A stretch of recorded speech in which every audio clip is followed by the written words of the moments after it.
यहाँ पे कि all are true regarding maternal serum marker for screening of Down syndrome except, इन सब में से कहता है कि एक गलत है, बाकी सारे सही हैं। ठीक है, क्या क्या है? Alpha fetoprotein decreases, beta HCG increases, estriol decreases, PAPP A increases. अब what is PAPP A? PAPP A is pregnancy associated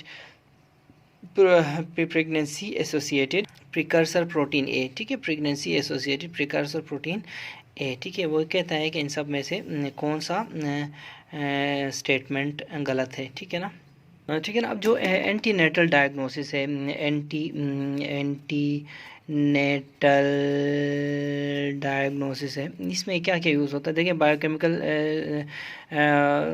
parameters use हो सकते हैं, अल्ट्रासाउंड यूज़ हो सकता है, लेकिन बायोकेमिकल में क्या है? फर्स्ट ट्राइमेस्टर में क्या क्या यूज़ होते हैं, सेकंड ट्राइमेस्टर में क्या क्या यूज़ होता है? फर्स्ट ट्राइमेस्टर में देखें, अगेन PAPPA प्रेगनेंसी एसोसिएटेड, ये प्लेसेंटल प्रोटीन ए है, pregnancy associated placental protein A, PAPPA. ठीक है ना, और उसके बाद ये डिक्रीज होता है और ये ऊपर होता है बीटा HCG इंक्रीज होता है। ठीक है ना, सेकंड ट्राइमेस्टर में फिर हम देखते हैं कि अल्फा फीटोप्रोटीन डिक्रीज होता है, एस्ट्रायोल डिक्रीज हो रहा है, HCG इंक्रीज हो रहा है, इनहिबिन इंक्रीज हो रहा है। ठीक है ना, ठीक है ना। अब ये देखें, ये जो हमारा अल्फा फीटोप्रोटीन है, एस्ट्रायोल है और HCG, इसको हम कहते हैं ट्रिपल टेस्ट। ठीक है, ट्रिपल टेस्ट। इसमें अगर इनहिबिन भी मिला लें, ठीक है ना, तो ये क्वाड्रुपल टेस्ट कहलाता है। याद रखें, ये MCQ आता है कि कौन सा जो है ना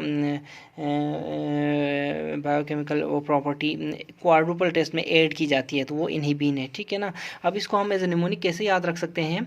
एज ए निमोनिक याद रख सकते हैं, अपेक्स याद रखें। देखें कौन सा बढ़ रहा है, कौन सा कम हो रहा है, उसके लिए ना अपेक्स देखें। अगर थोड़ा सा ऊपर से देख लें तो apex A for AFP, apex P से pregnancy associated placental protein A, उसके बाद ई से एस्ट्रायोल, ये डिक्रीज़ हो रहा है। ठीक है ना, ये देखें AFP डिक्रीज़ हो रहा है, PAPPA डिक्रीज़ हो रहा है, किधर गया ये देखें, और उसके बाद एस्ट्रायोल डिक्रीज़ हो रहा है। ठीक है ना, तो ये एक्स से कुछ भी नहीं है बस।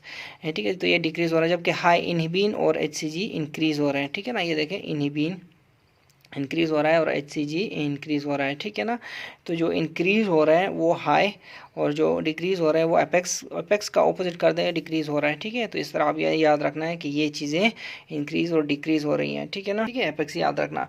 इसके अलावा देखिए HCG फर्स्ट ट्राइमेस्टर में और सेकंड ट्राइमेस्टर में भी ये यूज़ हो रहा है। ठीक है ना, ठीक है। यहाँ पे एक पॉइंट आप नोट कर लें कि अगर आपसे कोई पूछे कि नॉन डिसजंक्शन जो है वो मियोटिक है या माइटोटिक है ये डाउन सिंड्रोम में, ठीक है, तो आप क्या कहोगे? उसका आंसर है ये मियोटिक नॉन डिसजंक्शन है। ठीक है ना, जो डाउन सिंड्रोम वाली, और इस माइटोटिक एरर जो वाला होता है ना, वो सिर्फ 1% केसेस में होता है। ठीक है ना, जो माइटोटिक, ये देखें मियोटिक नॉन डिसजंक्शन 95%, और 1% जो है ना वो देखें only 1% cases are due to post fertilization mitotic error. ठीक है ना, सही है, तो ये आपने याद रखना।